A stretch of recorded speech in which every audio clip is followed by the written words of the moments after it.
Saudações capixabas, bem-vindo, bem-vinda, bem-vinde. Eu sou o Vitor Taveira. Estamos aqui para fazer a primeira edição do programa Raiz Capixaba, diretamente do estúdio 42B, aqui no centro de Vitória. Lembrando que essas entrevistas e outras você pode assistir no YouTube do Século Diário, nos canais de podcast e também acompanhar no séculodiario.com.br. Então siga a gente lá para receber as novidades.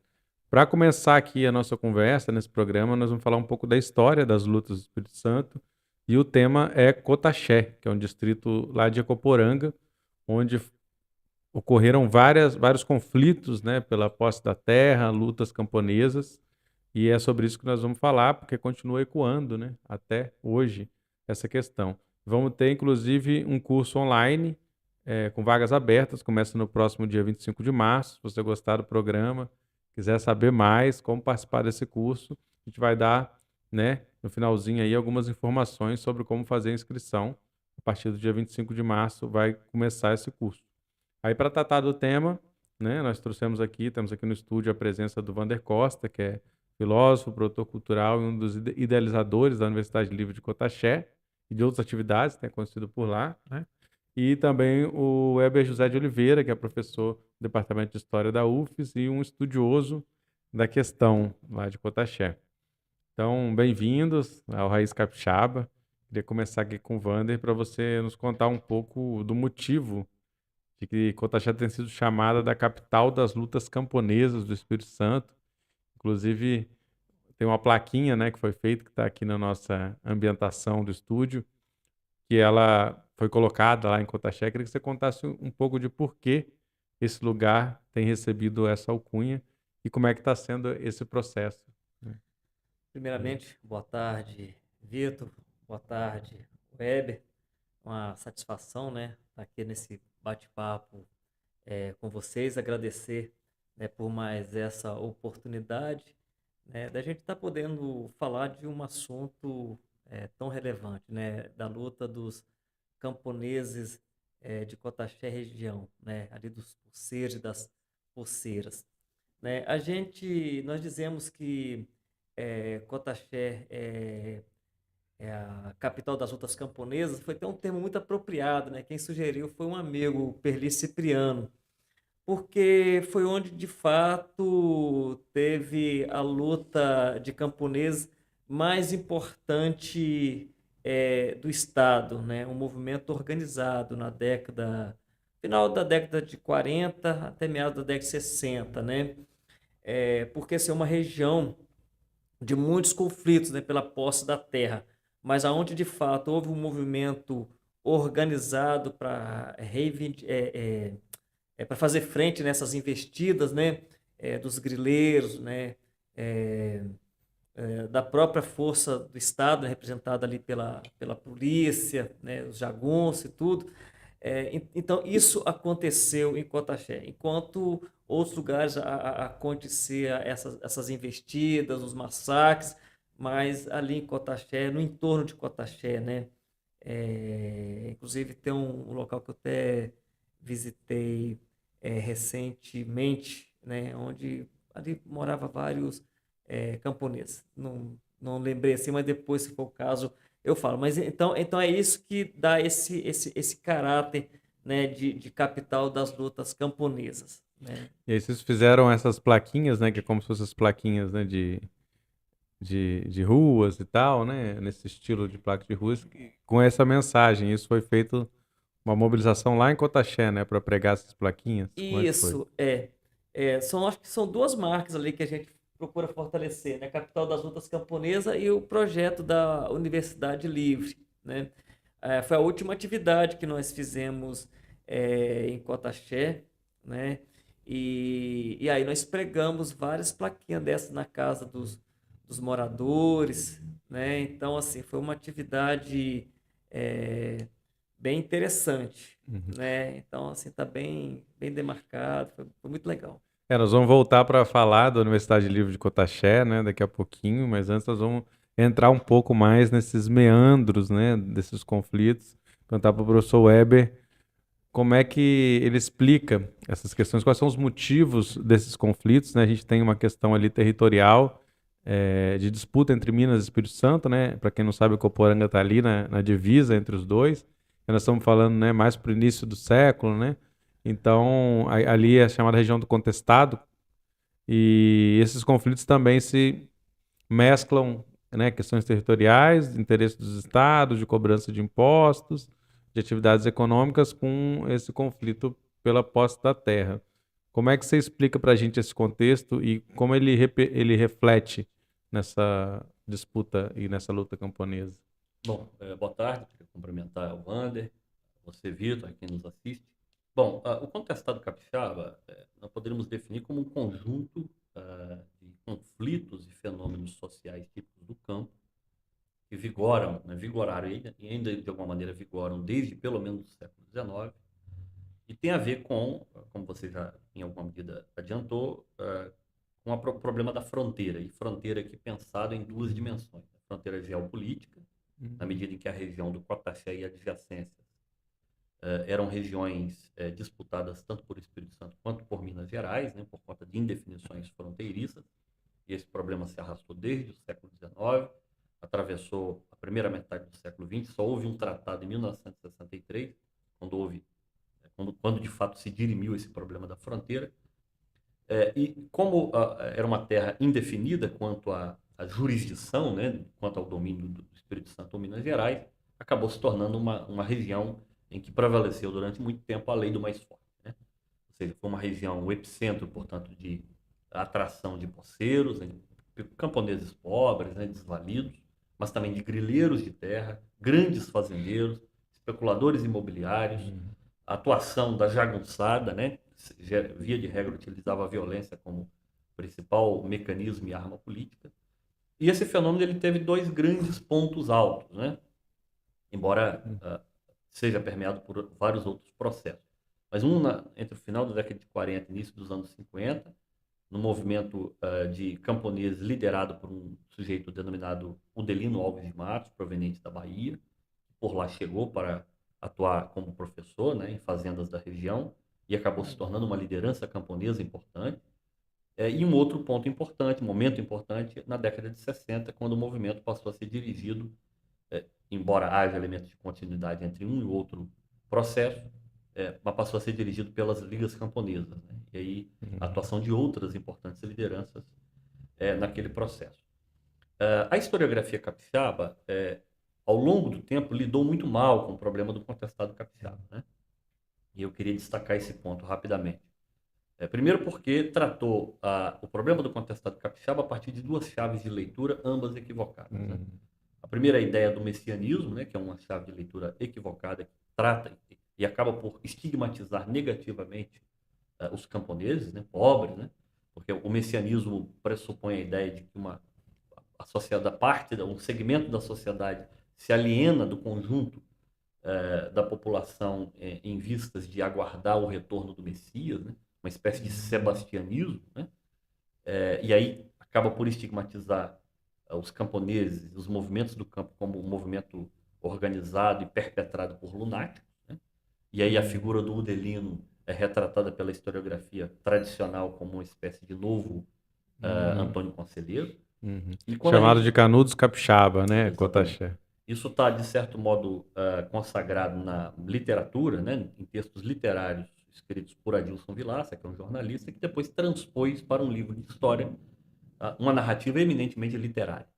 Eu digo literária porque quando a gente vai para os documentos, né, e nós pesquisamos mais de 3.500 documentos, não há qualquer lastro historiográfico que aponte o Delino ou que dê conotação ao Delino como algo semelhante a um líder messiânico, né?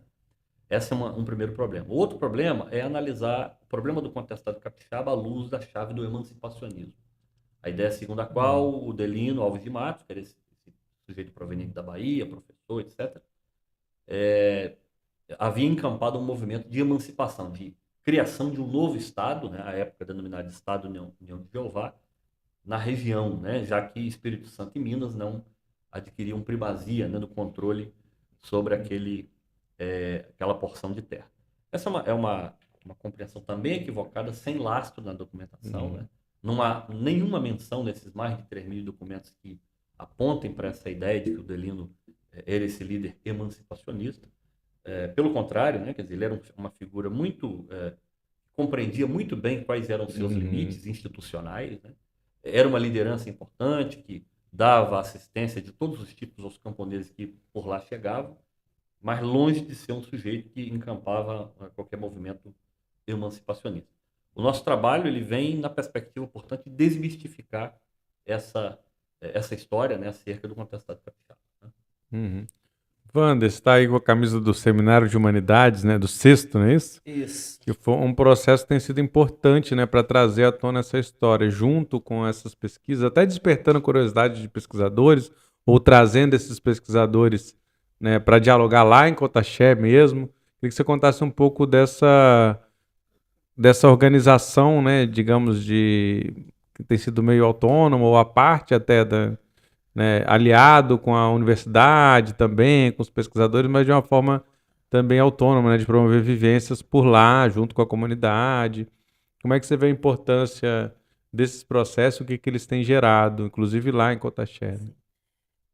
Então, assim, a camisa aqui era do sexto seminário, né? Nós fizemos ele final de 2021, né? Pelo edital da Secult, né? Quando também foi criado o ponto de memória Cotaxé, né? O ponto de memória das lutas camponesas. Então, antes desse aqui, houve 5 seminários, de 2013 a 2017, todo ano fizemos seminários. Foi uma coisa que idealizamos em 2009, né? Numa viagem, fizemos, eu, um amigo Márcio, outros 2 amigos, o Jesus, o Marcão e tal, tivemos aí essa ideia de fazer esses encontros e tal, porque sempre achamos que era uma história importante de estar sendo colocada, né, no cenário das lutas, né, do Espírito Santo, mas eram pouco faladas, né? Até mesmo dentro da universidade tinha pouca repercussão.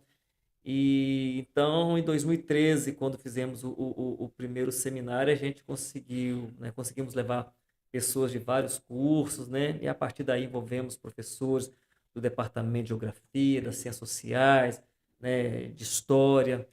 E assim, porque a nossa ideia, na verdade, era fazer com que as pessoas conhecessem isso. A gente nem tinha essa pretensão de estar trazendo esses novos detalhes. A gente imaginava que a gente ia estimular novos pesquisadores, né? E que esse material fosse colocado à disposição, né, em alguma parte, até para facilitar, porque a gente ficava buscando, né, correndo atrás. Então, hoje, inclusive, quem quisesse ter acesso a outros materiais, né, além dos livros que estão expostos aqui, nós temos o site, né, na internet, www.memoriacamponesacotaxé.com, porque lá tem, né, as dissertações que, inclusive, foram feitas nesse período dos seminários, tem a tese do professor Luiz Muramati, então tem muita coisa, né? Então, é isso. Esses seminários, na verdade, nós pensamos fazer um, acabou virando 6, Exato. né? Então, assim, gerou muita coisa e sempre que a gente achava que tinha terminado a nossa missão, aparece mais uma, né? E uma dessas agora foi a casa lá, né? Adquirida pela amiga, né? Companheira Tânia Araújo. Inclusive, a gente está avaliando a nossa ida, né? Para Cotaxé, para ver se a gente consegue alavancar ainda mais esse projeto, né? E que envolve sempre muitas pessoas, né? Wander, para quem não sabe, é coporanguense, né? Além de ser poeta, agora músico, enfim, várias coisas, conhece bem, né, a região. Aliás, muito bonito, né? Cotaxé, um povoado, né, com um rio, a Pedra da Viúva, né? Um cenário bem interessante, que a gente tiver a oportunidade, né? Quiser acompanhar, também tem um Instagram também, não é isso? Isso, temos também assim, um perfil no Instagram. E aí a galera pode procurar, vamos botar aqui também na descrição do vídeo e do podcast. E aí, muitas dessas produções que o Weber fala aqui que desconstrói, vem depois do primeiro seminário, né? Isso, assim, Porque... né? Eu acho que assim, o que é interessante, né? Porque assim, quando nós fomos a Cotaxé, o que a gente tinha como referência era o Adilson, né? Através do livro aqui, né? O Cotaxé, né? O Massacre, a Coporanga, do Luzimar, né? E eu nem sabia, por exemplo, da pesquisa do o Wallace Tarcísio Pontes, né? Essa dissertação dele é de 2007. Mas, por exemplo, a dissertação do Hélio, Do Hélio do Ramírez, Vitor, Vitor né? Então Lage. já veio aqui, ó, ali em 2015, 2016, a própria tese do professor Luiz Muramati. E temos outros trabalhos, né, que não tratam diretamente da história, mas fala da questão, né, agrária, né, ali de Ecoporanga, a questão da terra, né? Uma é do Demian, né, a pessoa que sempre participou ali dos O nossos Demian Cunha, seminários, né? é o Demian. Importante. E tem também um morador de Ecoporanga, né, que é o Jones, né, que escreveu a partir de um assentamento. Já o Demian escreveu a partir dos 2 acampamentos ali. E essas dissertações, assim, quero aqui frisar que elas estão na nossa página na internet, né? E então muita coisa foi produzido a partir dos seminários. Então essa é uma história, parece que não se fecha e nós não temos realmente Exato. nenhuma intenção de fechá-la, porque sempre cabe mais um capítulo, né? Digamos assim. Ô Weber, o que você considera assim, por que você considera importante que esse tema, né, volte à tona, esteja sendo discutido? O que você acha que ele diz sobre o Espírito Santo? Como diria um historiador importante, Reinhard Koselleck, né? Quer dizer, o problema do Cotaxé e do contestado capixaba é um aspecto, uma faceta da história de um passado que não passa, né? Quer dizer, se observarmos, por exemplo, as lutas camponesas, né, pela terra, pela posse da terra, entendendo aqui, evidentemente, o campo como uma possibilidade, como um modo de vida, né, que as pessoas têm direito de optar, não teriam, né, ou deveriam ter direito de optar, quer dizer, essa luta permanece na região do contestado, né? Observarmos os dados, por exemplo, os indicadores sobre a questão agrária na região norte, é uma das regiões com maior concentração de terra do país, né? E com uma tendência à concentração, né? Desertificação, né, que é fruto desse processo de processo. produção desse modelo Porque agropecuário. quando houve a repressão, que foi uma repressão, aliás, brutal, tanto ao movimento do Udelino, de fevereiro de 1953, né? E depois, mais à frente, quanto às ligas camponesas, que foi muito bem retratado pelo Lucimar Nogueira Dias, né? Houve um esvaziamento da região, graças a essa atuação, eu diria, muito violenta da jagunçada, inclusive em conluio com as forças militares oficiais, né? Então houve um esvaziamento e aquela região foi ocupada por grandes fazendeiros e pela indústria paraquímica, sobretudo da produção de celulose, né? E é uma região, como já referi, uma das regiões com maior concentração de terra. Portanto, a Atualmente estrutura da terra... granito também, né, tem sido Também, uma indústria extrativista. Exato. E aí, portanto, o problema da terra permanece, né, e a luta pelos camponeses permanece. Portanto, há um contínuo, né, entre aquelas lutas da década de 50 e década de 60 e os atuais movimentos sociais do campo que lá atuam, Sim, MST, o MST. MPA e outros movimentos quilombola, movimentos indígenas, né, e outros movimentos sociais do campo. Portanto, é um passado, né, que precisa ser permanentemente revisitado, no sentido, inclusive, de recolocar, para além dessas representações de messianismo ou emancipacionismo, recolocar o papel protagonista dos camponeses e das camponesas pobres, espoliados, né, na luta pela terra. Daí a importância de se visitar e revisitar permanentemente esse processo, né? E aí eu queria só destacar rapidamente, né, e é importante dar esse crédito, né? O trabalho que abriu, de fato, para uma releitura foi o trabalho do Wallace Tarcísio Pontes, que é um trabalho, como o Wander já se referiu, de 2007, que teve um determinado propósito, e aí depois, numa sequência, houve uma série de trabalhos que avançaram, né?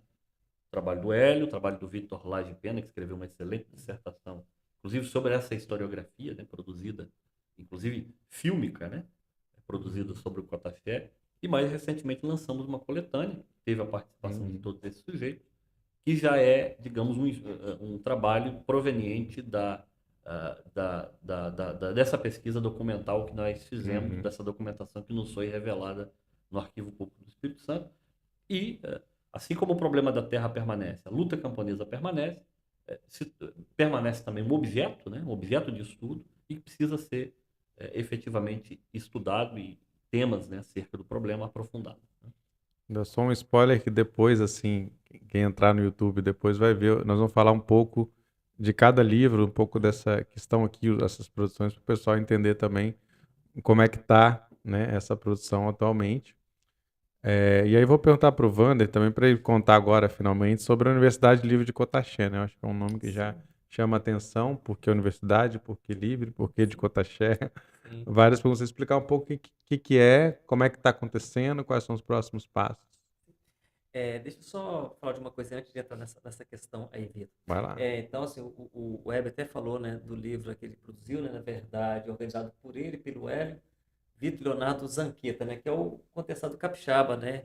Realmente, assim, uma boa referência, né? Muita coisa atualizada, né? E tem também o Palavras do Cotaxé, que é um livro que eu organizei, que as pessoas falam das suas vivências do seminário, mas não deixam também de escrever sobre o aspecto historiográfico, até porque muitas pessoas que participaram desse livro, né, são 36 pessoas aí contando comigo que ajudei a organizar, também tem o meu texto ali. Então, eu acho que também é uma boa referência, tanto para conhecer a história, mas também toda essa vivência que o seminário proporcionou. Então, assim, acho que a ideia da Universidade Livre também acho que está ligada, né, com aquilo que a gente for capaz de construir. Eu acho que a gente tem que criar cada vez mais fóruns de discussões, de troca de aprendizados, né? E assim, ela não precisa funcionar num local específico, né? Então, quando a gente faz um trabalho como o curso, né, que o Hélio Ramírez vai dar através de sala, né, virtual, né? Então, quer dizer, tem pessoas de outros estados, né, participando, né? Pessoas de vários municípios daqui do Espírito Santo, né? É claro que a centralidade é Cotaxé. Então, assim, inclusive a minha ida tem esse objetivo de ter ali uma casa com uma biblioteca, né? A gente começar de repente fazer ganhar corpo ali a ideia de um museu, uma casa aberta, né? Que possa receber tanto ali os moradores, os visitantes e assim, eu acho que então para ter essa coisa da Universidade Livre, acho que não basta também só eu ficar puxando as coisas. Eu acho que qualquer pessoa que já entendeu a proposta, que entende a importância, pode também estar fazendo, puxando alguma coisa que esteja dentro de todo o nosso esboço, né? Do nosso arcabouço, aí, do que a gente entende que é pertinente, né, nessa discussão toda aí. Então, assim, esse é o desafio que eu coloco, né, para os parceiros, para as parceiras, para os amigos, também assim, está sendo para ser mais propositivos nessa questão, né? Mas então, assim, a ideia da Universidade Livre é isso, é dar continuidade, mas ao mesmo tempo também, de repente, intensificar e sempre trazendo mais pessoas, né? Como você falou do curso, né? O nome do curso é O Delino, o Cotaxé e Questões Controversas, com o pesquisador Hélio Ramírez, que é um grande pesquisador do tema. Então, para quem quiser, né? Dia 25 de março, começa logo agora, a partir das 16 às 18 horas, é a primeira aula, né? São duas aulas, né? Duas aulas para Isso, abordar uma em o 25 de tema. março e a segunda 15/4, 15 de né, de abril abril, de né, 2023. das 16 às 18 horas, né? Já temos 41 pessoas inscritas, um bom número, mas outras pessoas mais que se que quiserem se inscrever sem burocracia, sem nada, só entrar em contato com a gente, né? Pode entrar através do número 992336666, Pode né? ser telefone, ligar, WhatsApp, Isso, pode mandar mensagem DDD pelo WhatsApp. 27 Isso, 99 233 6666. isso, Falar com o Wander. isso. Pode ser pelo WhatsApp. Manda Basta ter uma mensagem. boa conexão de internet Isso. para acompanhar, não é isso? Exatamente. Ainda está tempo ainda de se inscrever e é Última simples, chamada. sem burocracia, né? Aí aproveitar outra coisa, né? Que eu falei desse local ali próximo de Cotaxé, Córrego do Limão. Estive lá recentemente Córrego do visitando e ali tinha muitos moradores. Ali era um foco de resistência muito importante. E hoje o que tem lá é a igreja da comunidade em ruínas. Hoje, inclusive, utilizado lá pelo gado, às vezes, para esconder do sol, né? Porque o pessoal só botou capim, né? Derrubaram as árvores e tudo. Aí às vezes entro dentro dessa igrejinha, né? Porque já não tem mais a porta de frente, né? E lateral. Então, assim, tá as ruínas mesmo, né? Se a gente pudesse salvar aquilo que restou lá, né? Cada vez que o Wander vai lá, ele volta com uma ideia nova. Realmente Sim, tem muito o que fazer, né? sim, sim. Bom, eu queria passar aí para as palavras finais, o que vocês queriam acrescentar ainda sobre o tema de Cotaxé. Eu queria agradecer, né, a oportunidade, a Vitor, a Wander, o profícuo diálogo, né? Me coloco à disposição para aqueles interessados em estudar o tema. Tem, reitero, uma documentação disponível, já toda fotografada. Quem quiser, enfim, me procurar com o intuito de fazer algum processo de investigação no tema, é um tema ainda, repito, aberto, né? E, claro, me coloco à disposição para outros diálogos e conversas sobre esse tema tão importante, né, para a historiografia capixaba. Aí eu quero pegar, assim, já aproveitando, falando, né, desse cronograma de coisas que a gente vem realizando. Então, assim, seria 3 encontros com o Hélio Ramírez, né? Mas aí ele vai ocupar só 2 encontros, porque o terceiro a gente vai discutir questões, né, práticas, operacionais, das nossas ações. E aí a gente quer convidar as pessoas para discutir mesmo o que que a gente pode estar fazendo. Inclusive, a minha ida, eu não estou indo por minha conta, não. Eu estou indo dentro dessa perspectiva de uma construção coletiva, então seria muito importante, né? Na mesma sala virtual, né? Então a gente vai se reunir dia 29 do 4, né? 29 de abril, no mesmo horário, das 16 às 18 horas. E aqui eu só tenho a agradecer pela oportunidade, né? Estamos aí sempre disponíveis, qualquer coisa, e dentro de um entendimento, né, de museologia social, né? Então a gente fala de construir esse museu lá de maneira concreta e tudo, mas eu acho que na medida que a gente vai se apropriando de um conhecimento, a gente está disposto a estar divulgando por aí, a gente pode ser esse museu ambulante, né? Porque é uma outra discussão também que a gente procura fazer aí, né, dentro do nosso trabalho. Vai ter um espaço lá em Cotaxé para ser centro de referência, mas também atividades outras, né? Sim, sim. E novos seminários devem vir aí também? Novas Ah, é atividades por lá? possível aí poder fazer seminários e outras coisas mais, né? Agora vai depender mesmo dessa conversa do que a gente... Dia 29 de abril, né? Agora é. É isso. Beleza. É isso, pessoal. Muito obrigado, Wander Costa, o Weber Oliveira. Esse foi o Raiz Capixaba, programa para falar um pouco sobre a nossa história, nossa cultura. Produção e locução de Vitor Taveira, o apoio técnico do Cauã Elmer, Estúdio 42B. De volta em breve, em vídeo, em podcast. Siga nosso canal, lembrando, receber em primeira mão as atualizações. E ao longo da semana também, todo dia tem novidades no seculodiario.com.br. Curta, compartilhe, comente, fortaleça a nossa mídia independente para trazer esses outros lados também da história, né, e dos acontecimentos aqui do estado. Então, até logo. A gente se vê. Valeu, obrigado.